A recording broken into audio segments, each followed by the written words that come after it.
네, 지금으로부터 138년 꽤 됐죠.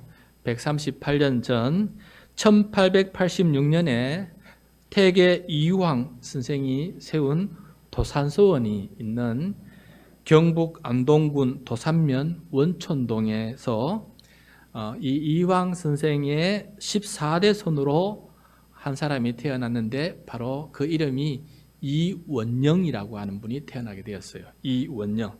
그는 유림이었고 또 열심히 유학을 공부한 또 선비이기도 했습니다. 그런데 이 이원영 선비는 일제시대에 저항운동을 하다가 서울 서대문 형목소에 갇히게 되었어요. 투옥을 당하게 되었습니다. 그런데 이 서대문 형목소에서 누구를 만났느냐? 똑같은 유림, 그러니까 선비 출신인데 이상동 장로라고 하는 분을 만나게 되었어요. 이상동 장로님의 전도를 받게 되었습니다. 그리고 그 형무소에서 이상동 장로님에게 1:1 양육을 받게 되었어요. 그래서 이 형무소는 이 이원영 선비에게 예수님의 제자로, 그러니까 그동안 공자, 맹자의 제자로 살아왔는데 하나님의 아들 예수 그리스도의 제자로 거듭나는, 영적으로 다시 태어나는 그런 영적 출생지가 바로 이 형무소가 되었습니다. 하나님께서 이렇게 가장 힘들고 어려운 그 상황 속에서도 하나님께서 이렇게 새 사람을 만드는 새로운 영적 출생지가 그곳이 될 줄 어떻게 알게 되었을까요? 이렇게 하나님께서 역사해 주셔서 이 선비 이원영을 예수 믿는 사람으로 만들어주게 되었습니다. 그가 1921년, 그러니까 35세의 나이에 형무소에서 나와서 고향으로 내려가서 그때 당시 고향에 있었던 권찬영이라고 하는 선교사에게 세례를 받게 되었습니다. 세례를 받고 그때부터 이 이원영 성도는 이황 선생, 태계 이황 선생이 세운 도산서원이 있는 그 마을 앞에 돌아다니면서 선비들이 절비한 이 마을에 예수 그리스도의 복음을 전하는 사람으로 바뀌게 되었어요. 복음만 전할 뿐만 아니라 그 지역에 처음으로 예배당을 건축하게 되었습니다. 예배당을 건축하게 되었어요. 여러분, 도산서원 앞에 예배당을 건축하면 어떤 일이 벌어지겠습니까? 그 선비들이 가만히 있겠습니까? 그리고 또 그 문중의 사람들이 가만히 있겠습니까?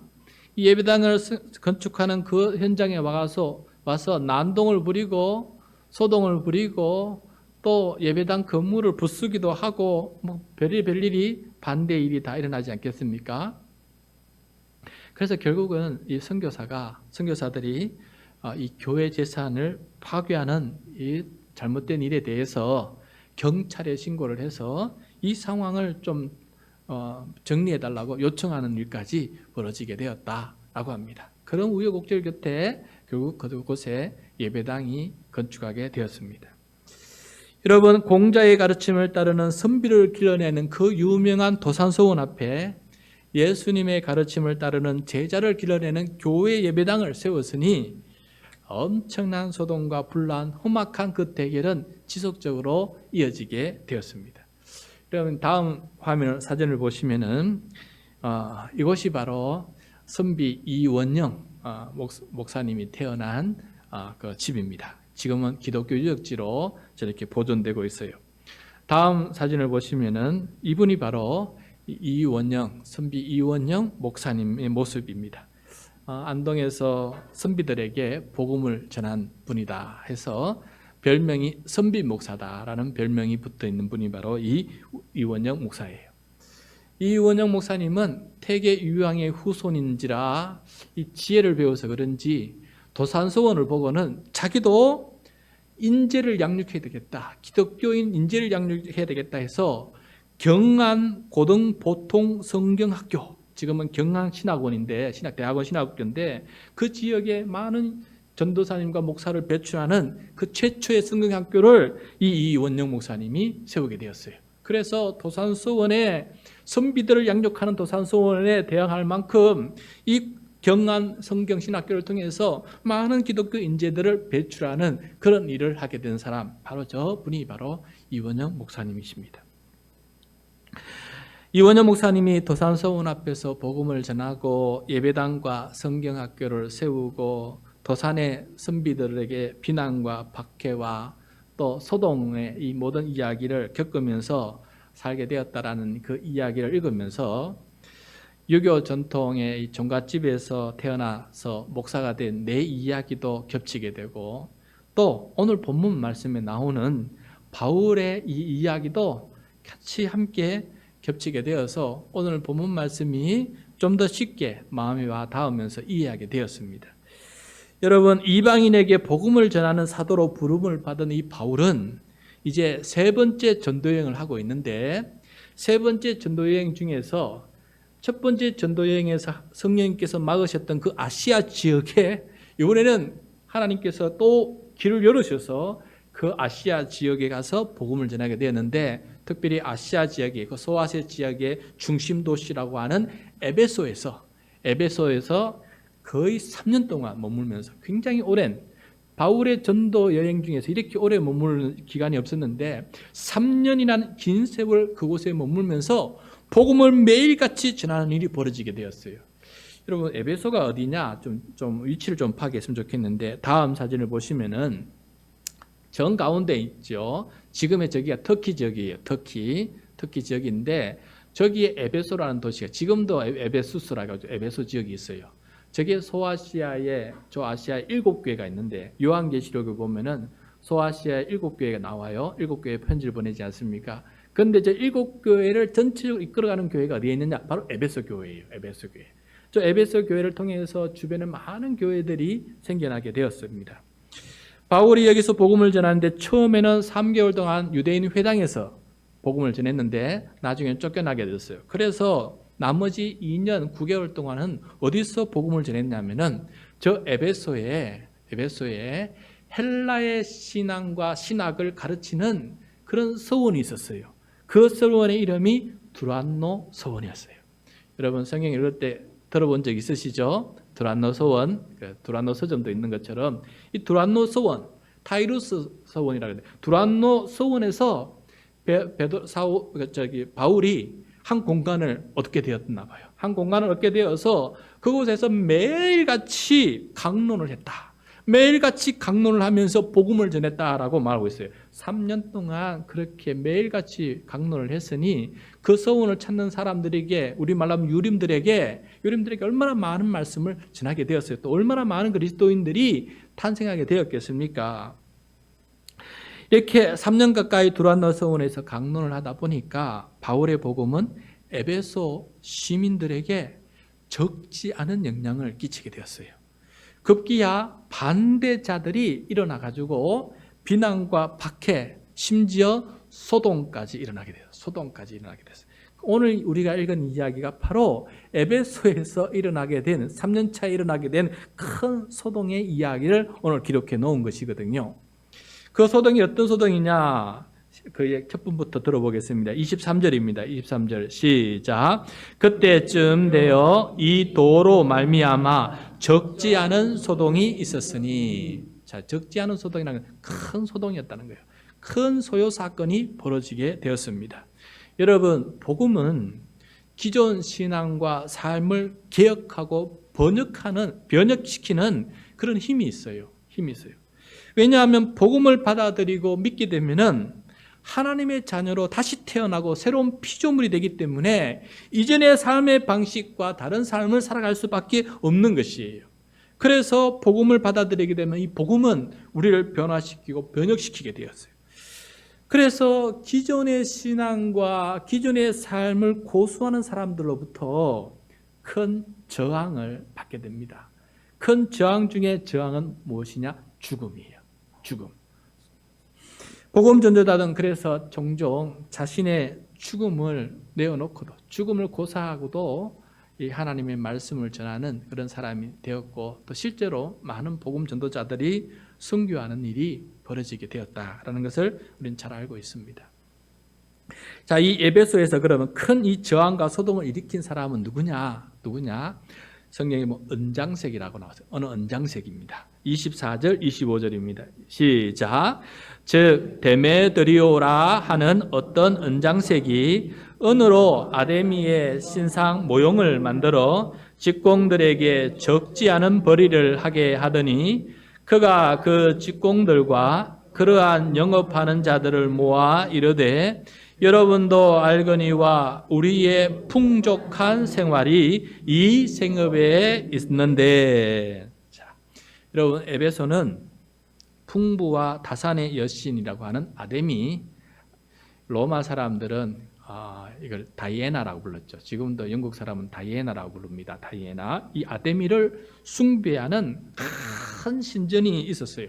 얼마나 크고 위대하고 장엄하게 만들었냐면은 고대 세계 7대 불가사의 중에 하나가 바로 이 아데미 신전이었다라고 말해요. 7대 불가사의 중에 하나가 어떻게 이런 신전을 만들었을까? 불가하다는 그럴 정도로 칭찬하는 그런 신전이 바로 이 아데미 신전이었다는 거예요. 다음 화면을 보시면요.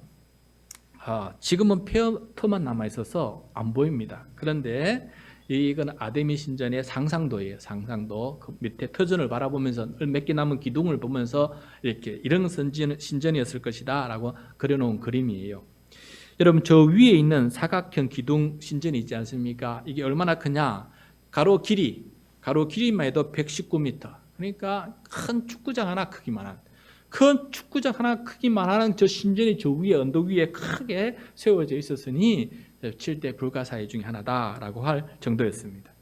이렇게 아데미를 섬기는 사람들에게 휴대용 혹은 가정 비치용 아데미 신상을 만들어서 제작해서 판매하는 그 영업이 굉장히 활발하게 이루어지고 있었어요. 그래서 이 에베소에는 도시에는 아데미 신상을 만들어서 판매하는 이 판매업이 굉장한 큰 일을 하고 있었어요. 자, 그러면 아데미 여신상은 어떻게 생겼을까? 다음 화면을 보시면은 저게 바로 아데미 여신상이에요. 잘 보일지 모르겠지만은 젖가슴이 여러 개예요. 저게 36개인가 뭐 그렇게 된다는데, 그리고 저 젖가슴 아래에는 수많은 가축들의 모습이 새겨져 있어요. 그러니까 닷산에, 그다음에 풍요한 삶. 그때 당시에는 자녀들이 많고 가축이 많은 게 풍요한 삶 아니겠어요? 그것을 보장해 준다는 여신의 이름이 다이애나 신이 바로 저 모습이었어요. 저것을 은으로 만들었다 생각해 봐요. 은으로 만들어서 판매하면 얼마나 고가이겠어요. 얼마나 고가이. 그래서 이 은신상을 만들어서 판매하는 이 직종에 살아가는 사람들은 큰 부유함을 누리고 살았다는 것을 우리가 알 수가 있습니다. 그런데 그 중에 아마 대표였던 것 같아요. 데메드리오라고 하는 이 은장색이 화가 났어요. 바울이 전한 말과 그 말 때문에 일어난 일들 때문에, 변화 때문에 이 데메드리오 은장색이, 은장색이라는 것은 은으로 신상을 만드는 그런 기술자라는 뜻입니다. 이 은장색이 화가 나가지고 무슨 말로, 바울의 뭔 말 때문에 화가 났을까? 바울의 말을 한번 들어보겠습니다. 26절입니다. 26절 시작.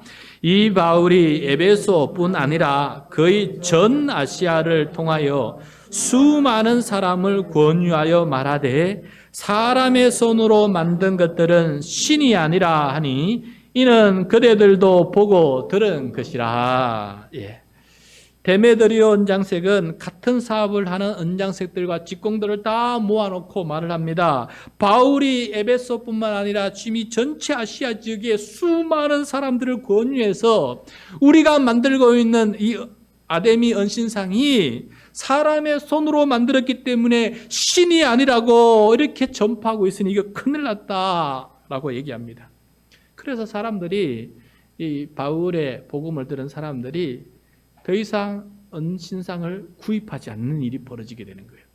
처음에는 1년차, 2년차에는 큰 그런 변화가 나타나지 않는데 3년차가 되니까 이게 눈에 보이도록 큰 변화가 나타나는 거니까 이 일을 종사하는 사람들이 지금 분노가 나는 거 아니겠습니까?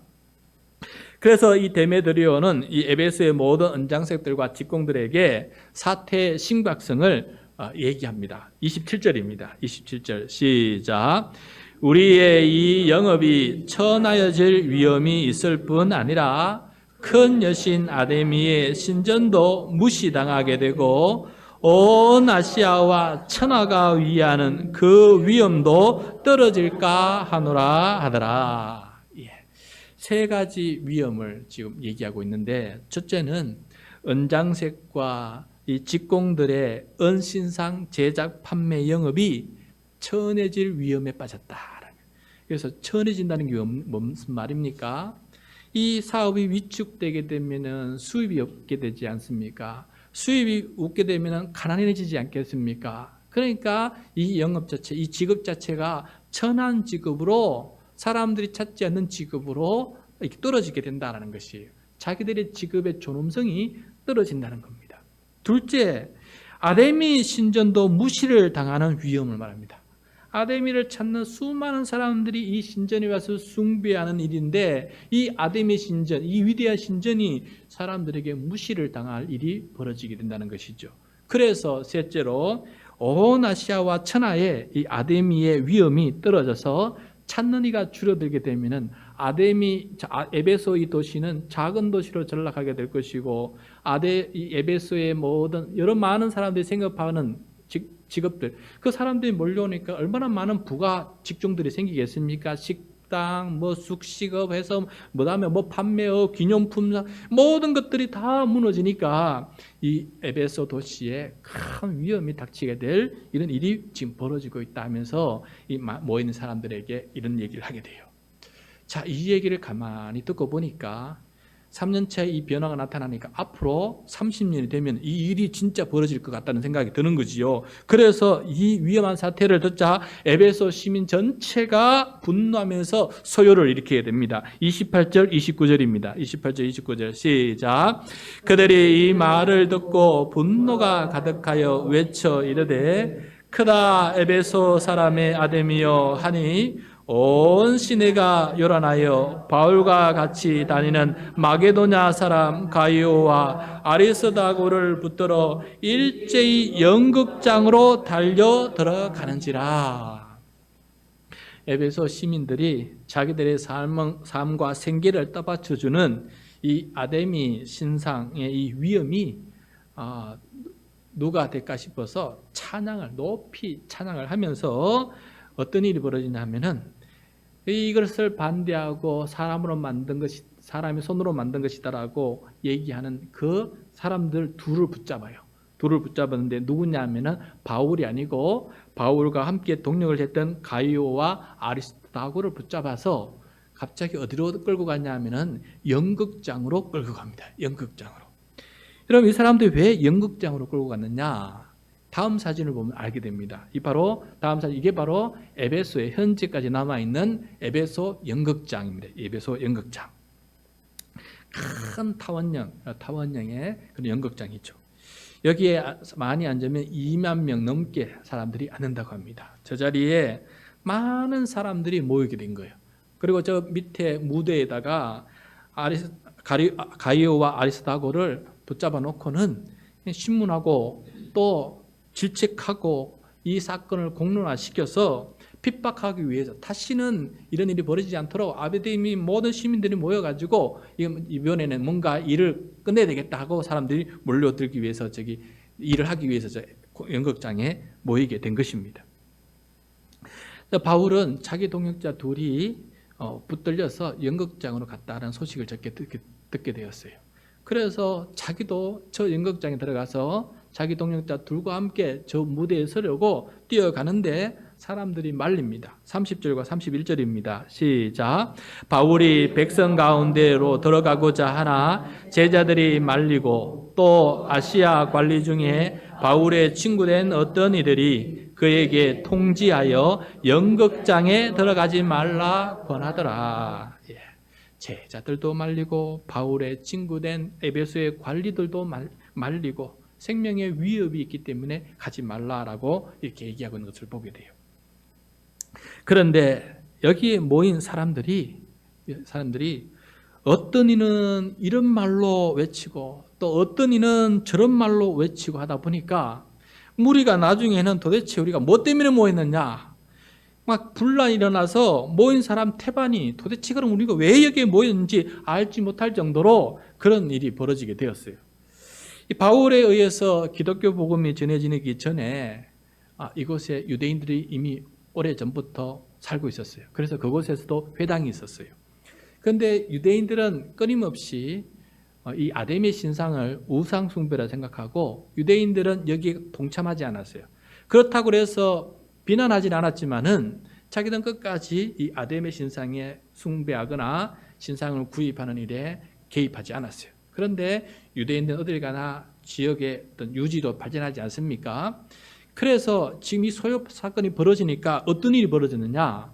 갑자기 바울과 기독교인들뿐만 아니라 그동안 이 아데미 신상을 숭배하지 않고 좋게 보지 않았던 기존에 살고 있는 유대인들까지 통틀어서 지금 비난을 받는 일이 벌어지게 되었어요. 그래서 그 자리에 모였던 유대인들이 이거 좀 뭔가 좀 변명이 필요하다. 우리는 그동안 이렇게 아데미 신에 대해서 적극적으로 이렇게 사지 말라 이런 말이 없었는데 저 그리스도인들 때문에 지금 이 소동이 벌어졌기 때문에 누군가 좀 나서서 유대인과 기독교인이 다르다는 것을 변명을 좀 하라라고 이렇게 하게 돼요. 그래서 한 사람이 변명을 위해서 일어서게 되는데 33절 34절입니다. 시작. 유대인들이 무리 가운데에서 알렉산더를 권하여 앞으로 밀어내니 알렉산더가 손짓하며 백성에게 변명하려 하나 그들은 그가 유대인인 줄 알고 다 한 소리로 외쳐 이르되 크다 아데미 사람의 아데미여 하기를 2시간이나 하더래.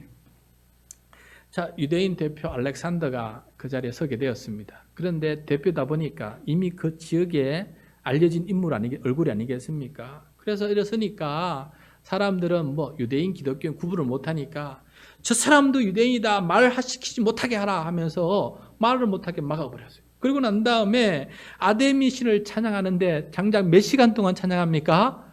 2시간. 에베소 시민들이 작정을 한 거예요. 이번에 뿌리를 뽑아야 되겠다. 작정을 하면서 2시간 동안 이 소요를 일으키고 있는 거예요. 그러니까 얼마나 많은 사람들이 자꾸 또 모여들겠습니까? 소리가 지니까 2시간 동안 사람들이 몰려들면서 이 일이 벌어지는 거 아니겠습니까? 상황이 엄청 심각해지는 큰 집회, 긴 시간의 집회로 변해지자 이 사변을 정리하는 사람이 나타나게 됩니다. 결국은 에베소의 도시의 서기장이 찾아와서 이 상황을 파악하고 상황을 정리해 나가는데 먼저 서기장이 이 에베소 시민들을 칭찬하면서 분노를 누그러뜨립니다. 35절입니다. 뭐란 말인지 한번 들어봅시다. 시작. 서기장이 무리를 진정시키고 이르되 에베소 사람들아 에베소시가 큰 아데미와 제우스에게서 내려온 우상의 신전지기가 된 줄을 누가 알지 못하겠느냐. 여러분 서기장이 아데미 신상은 원래 사람의 손으로 만든 것이 아니라 하늘에서 내려온 것이다라고 강조를 하고 있는데 여기서 이 본문 번역이 조금 문제가 있습니다. 아데미 우상이 제우스에게서 내려온 것이라고 지금 번역을 했는데 오늘날 번역은 이렇게 번역하지 않습니다. 새롭게 깨닫게 됐는데 제우스라는 말은 하늘이란 말이에요. 그러니까 제우스라는 말은 하늘이랑 똑같은 말이기 때문에 제우스에서 내려온 신상이라고 번역을 해도 되고 하늘에서 내려온 신상이라고 번역을 해도 되는데 이전에는 몰라서 아마 아데미니까 똑같은 우상 제우스 알겠느냐 해서 제우스에게서 내려온 신상이라고 했어요. 그런데 또 역사적 발굴을 통해서 알아보니까 아데미에는 전설이 있었는데 신화가 있었는데 어떤 신화가 있었냐면은 아데미 신상은 하늘에서 떨어진 운석으로 조각을 했다는 거예요. 그래서 이 신상은 하늘에서 내려온 것이다라고 하는 그런 전설이 있었다고 합니다. 그래서 이 전설을 발견하고 알게 된 이후로 이 번역을 할 때 제우스라고 번역하지 않고 하늘에서 내려온 신상이다라고 번역을 하게 됐습니다. 최근에 번역을 보면 다 하늘이라고 돼 있어요. 그래서 이렇게 말하니까 이제 서기장이 아데미 신상은 하늘에서 내려온 것이다. 이렇게 사람이 만든 것이 만든 게 뻔하지만은 하늘에서 내려온 신상이라는 것을 죽여 세우면서 이 아데미 시민들을 분노를 잠재우고 있는 것을 보게 돼요. 그렇지만 여러분, 제가 생각하기에는 하늘에서 내려온 운석이지만은 결국은 그 운석도 하나님께서 만드신 피조물 중에 하나고, 또 그 운석을 사람이 다듬은 거 아닙니까? 사람이 또 결국은 다듬어서 아데미 형상을 만들어 놓은 거 아니겠어요? 사람의 작품이 아니겠습니까? 그러니까 결국은 따지고 보면 결국은 또 사람이 만든 작품이에요. 이렇게 에베소 시민들을 인정해 준 다음에 이어서 서기장은 에베소 시민들의 경솔함, 무례함에 대해서 지적을 하게 돼요. 36절입니다. 36절 시작. 이 일이 그렇다 할 수 없으니 너희가 가만히 서 무엇이든지 경솔이 아니하여야 하리라. 아데미 신상이 하늘에서 내려온 것은 부인할 수 없는 사실이다. 그것을 누가 부인하겠느냐 하면서 그들을 진정시켰지만은, 그러나 그와 동시에 무엇이든지 경솔하게 하지 말아야 된다. 경솔하지 말아야 된다 하면서 지금 얘기를 하고 있는 거예요. 여기서 경솔하다는 말이 무슨 뜻입니까? 여러분, 그 원문을 찾아보니까 분별 없이 무모하게 행동하는 무례함이다. 분별 없이 무모하게 행동하는 무례함이 바로 경솔하다라는 뜻이에요. 그럼 무엇이 경솔했습니까? 이들이 지금 이 소유를 익히는 사람들이, 에베소 시민들이 지금 무엇이 지금 경솔하다고 지금 서기장이 얘기하고 있는 것입니까? 그 얘기 한번 들어봅시다. 37절부터 39절입니다. 시작.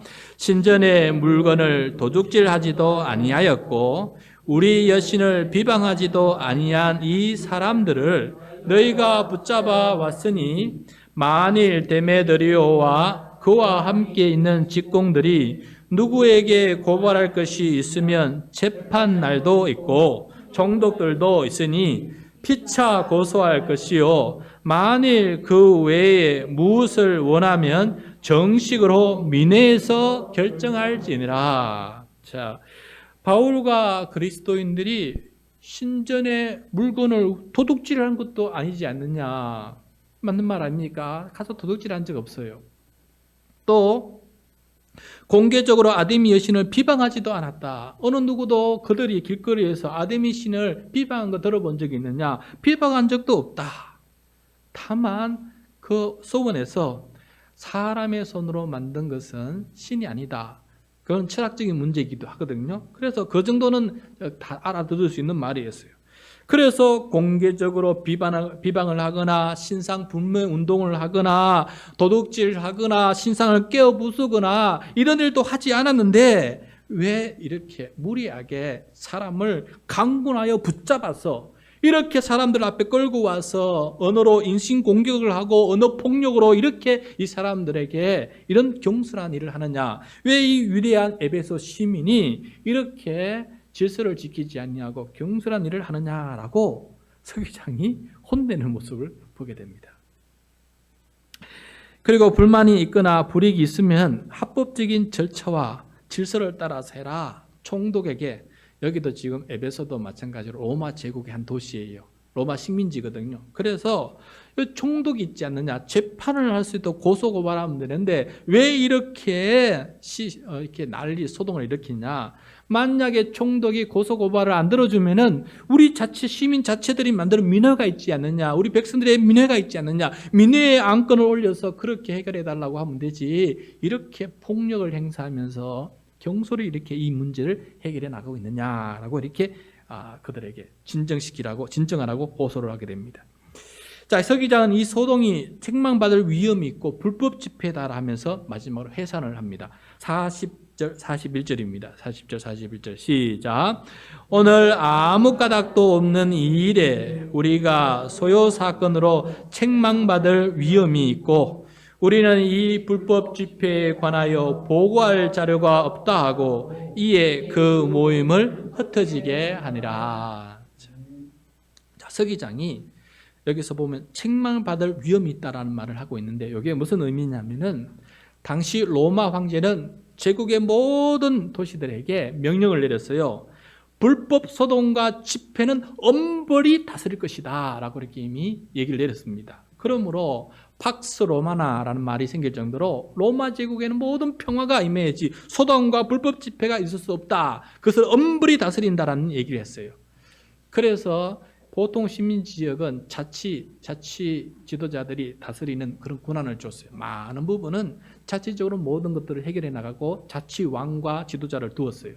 그런데 이런 소동과 불법 집회가 일어나게 되면은 총독직이 강권적으로 직접 통치를 하게 되는 겁니다. 그래서 더 강압적으로 통치를 하게 돼서 다시는 그런 소동이 일어나지고 불법 집회가 일어나지 않도록 로마 제국이 당국이 혼을 내는 일이 벌어지거든요. 그래서 지금 이 에베소 시민의 대표인 서기장이 이 말을 하는 거예요. 이러다가 우리가 잘못하면은 책망받을 위험이 있다라는 말을 하고 있는 것이에요. 그러므로 이 불법 집회니까 내가 보고할 자료도 없고 총독에게 이걸 뭐라고 내가 보고를 할 수 있느냐? 이건 불법 집회이기 때문에 내가 보고할 자료도 없다. 그러므로 여러분 흩어지라라고 명을 내리니까 다 흩어지게 된 거예요. 결국은 이 에베소 시민들을 위협에 빠뜨린 사람은 바울과 그 동역자가 아니고 오히려 은장색 데메드리오고 거기에 모여서 불법으로 집회를 지키고 있는 그 모든 시민들이 사실은 이 에베소를 위협에 더 큰 위협에 빠뜨리고 있다는 것을 깨닫고 얼렁얼렁 저거들이 이렇게 해산을 하게 된 것입니다. 여러분 오늘 말씀은 이 이야기인데 여기에 뭐 성령의 역사나 하나님의 말씀이나 우리에게 들려줄 그런 메시지가 직접적으로 등장하지는 않아요. 그런데 오늘 이 에베소 시민들의 모습을 통해서 우리들의 모습을 보면 좋겠다 하는 생각이 듭니다. 우리도 의정부 시민, 포천 시민이에요. 우리도 종교생활과 우리의 생계활동을 하고 있는 시민입니다. 어떻게 살아야 되냐? 삶의 현장에서 우리는 어떻게 살아야 되는지를 한번 생각해 봅시다. 우리는 종교적인 이유든 생계적인 이유든 이 세상에서 소금과 빛의 역할을 감당하는 축복의 통로로서 그 시민다운 삶을 살아가야 된다라는 것을 우리 꼭 잊어서는 아니 된다라는 것입니다. 지난 주일 목장 모임을 하면서 어느 성도님의 나눔이 떠올랐습니다. 동창 모임에 그 동기들 친구 중에 권사가 한 명이 있는데 모든 동기들이 이 권사를 비난한다는 거예요. 어떻게 저런 사람이 교회 권사까지 되었냐? 저럴 수 있느냐라면서 얘기를 하니까 본인도 같은 기독교인으로서 그런 얘기를 들으니까 마음이 불편하고 속상하다는 거예요. 굉장히 이기적인 사람이라는 거예요. 여러분 이 은장새 데메드리오처럼 내 생계가 위협을 느낄 때, 내 안전이 위협을 당할 때, 내 행복이 빼앗길 때, 내 신앙이 도전을 받을 때, 내가 만들어 놓은 공든탑이 무너질 때, 내 이익이 무너질 때, 나라고 하는 자존심이 무너질 때 사람들은 쉽게 분노하게 됩니다. 분노하고 이기적으로 바뀌게 되고 타인에게 해를 끼치는 일을 자기도 모르게 하게 됩니다. 이게 바로 경솔한 시민의 모습이에요. 경솔한 시민의 모습이다. 무례한 시민의 모습이라는 것이에요. 여러분 우리가 신앙생활을 한 사람으로서 우리가 가정이든 일터에서든 혹은 어떤 모임에 있었든지 간에 우리의 모습이 빛과 소금의 역할을 감당할 수 있는 그런 사람이 되어야 된다라는 사실을 꼭 명심해야 됩니다. 그래야 우리를 통해서 우리가 복음을 전할 때 우리가 복음을 통해서 복음을 전할 수 있는 사람이 될 수 있는 거예요. 여러분 복음이라고 하는 메시지도 중요하지만은 그 복음이라고 하는 메시지를 전하는 메신저, 그러니까 복음을 전하는 그 사람도 굉장히 중요하다는 사실을 우리가 꼭 명심해야 됩니다. 그러므로 예수님만 전하면 되는 거지 아닙니다. 나는 예수님만 잘 믿으면 되지 아닙니다. 이웃도 사랑할 줄 알아야 되고 시민의 질서를 지킬 줄도 알아야 되고 주민 사람들에게 칭찬을 받는 사람이 될 때 우리는 복음을 전할 수 있는 메신저가 될 수가 있는 것이에요. 이렇게 잘못하면은 주변의 사람들에게 너희가 뭔 권사냐 하면서 이렇게 욕을 받게 되면 어떻게 복음을 전할 수 있겠습니까? 그래서 이 바울은 이 데메드리오가 하는 일을 갈라디아에서 어떻게 말하냐면은 육체의 일을 하고 있다라고 말해요. 육체의 일. 자, 갈라디아서 5장 19절부터 21절 말씀인데 육체의 일이 뭔지 한번 봅시다. 화면을 보면서 읽도록 하겠습니다. 시작. 육체의 일은 분명하니 곧 음행과 더러운 것과 호색과 우상 숭배와 주술과 원수 맺는 것과 분쟁과 시기와 분냄과 당 짓는 것과 분열함과 이단과 투기와 술 취함과 방탕함과 또 그와 같은 것들이라. 전에 너희에게 경계한 것 같이 경계하노니 이런 일을 하는 자들은 하나님의 나라를 유업으로 받지 못할 것이요. 자, 육체의 일들이 무엇인지 열거해 주고 있습니다. 이런 육체의 일을 하면은 육체의 열매를 맺게 되는데, 육체의 열매가 무엇입니까? 하나님의 나라를 유업으로 받지 못하게 된다는 것이에요. 다른 말로 하면은 하나님의 통치와 다스림이 일어나지 못하고 죄와 죽음의 통치가 일어나게 된다는 것이에요. 그래서 이 육체의 일이 일어나지 않도록 우리는 경계를 해야 된다라는 말씀을 오늘 우리가 다시 한번 드려야 되겠어요. 반대로 이 육체의 일이 아니라 성령의 일을 하면은 성령의 열매가 맺히게 됩니다. 그래서 바울이 이어서 성령의 열매가 무엇인지를 얘기해 주고 있는데, 갈라디아서 5장 22절 23절 화면을 보면서 같이 읽겠습니다. 오직 성령의 열매는 사랑과 희락과 화평과 오래 참음과 자비와 양성과 충성과 온유와 절제니 이 같은 것을 금지할 법이 없느니라. 성령의 9가지 열매를 한마디로 말한다면, 오늘 말씀에 비추어서 한마디로 말한다면 무엇이겠습니까? 경솔하지 않는 모습. 경솔하지 않는 모습이 바로 오늘 말씀에 비추면 이것이 성령의 열매의 모습이다라는 것이에요. 이 성령의 열매를 맺으려면 그럼 육체의 일을 하지 않고 성령의 일을 해야 되지 않겠어요? 성령의 일을 해야 성령의 열매가 맺히지 않겠습니까? 성령의 일은 그럼 무엇이겠습니까? 바울은 이어서 성령의 일은 이런 일이다라고 한 가지 비유를 해서 말씀해 주고 있어요. 갈라디아서 5장 24절부터 26절입니다. 화면을 보면서 읽겠습니다. 그리스도 예수의 사람들은 육체와 함께 그 정욕과 탐심을 십자가에 못 박았느니라. 만일 우리가 성령으로 살면 또한 성령으로 행할지니 헛된 영광을 구하여 서로 노엽게 하거나 서로 투기하지 말지니라. 먼저 성령의 일은 참으로 그리스도 예수의 사람이 된 사람이 할 수 있는 일이 성령의 일이에요. 아무나 할 수 있는 것이 아닙니다. 성령의 일은 예수의 사람이 할 수 있는 것이다.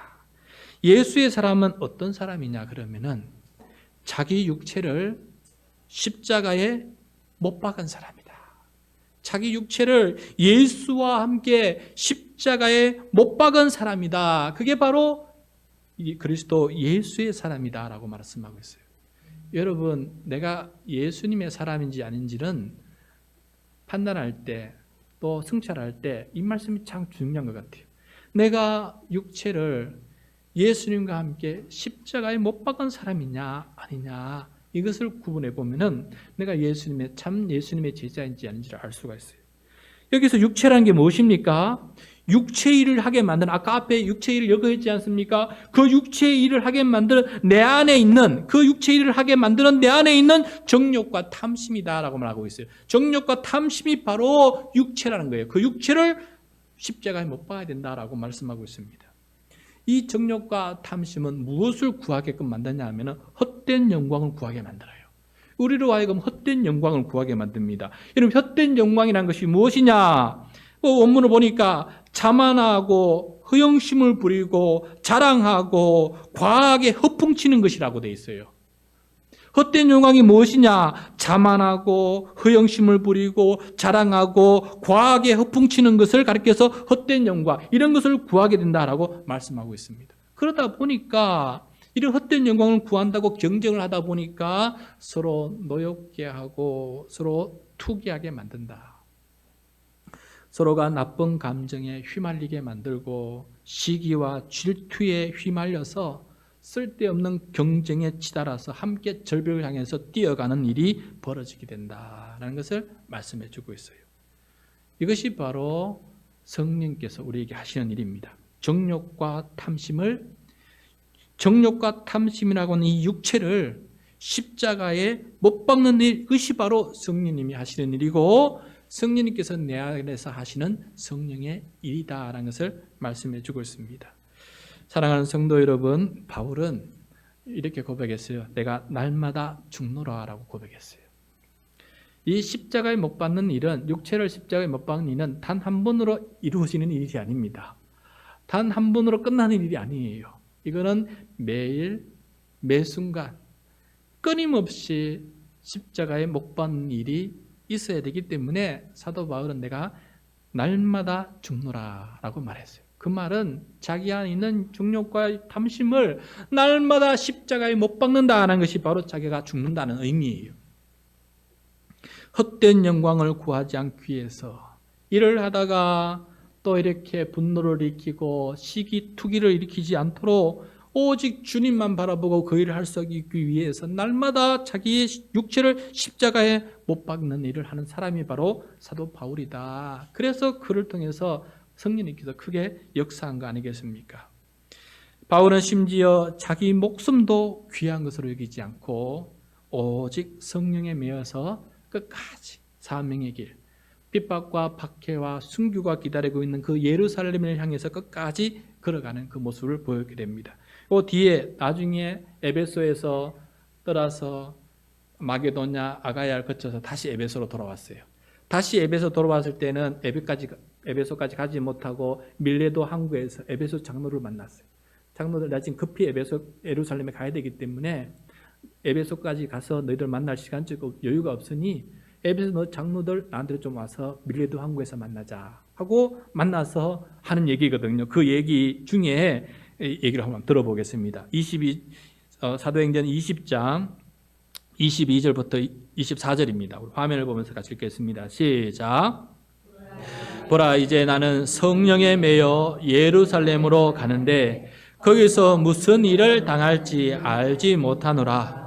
오직 성령이 각 성에서 내게 정언하여 결박과 환난이 나를 기다린다 하시나 내가 달려갈 길과 주 예수께 받은 사명 곧 하나님의 은혜의 복음을 정언하는 일을 마치려 하면은 나의 생명조차 조금도 귀한 것으로 여기지 아니하노라. 아멘. 성령에 매인 사람은 성령의 일을 하는데 결박과 환난이 당할 것이라는 성령의 말을 듣고도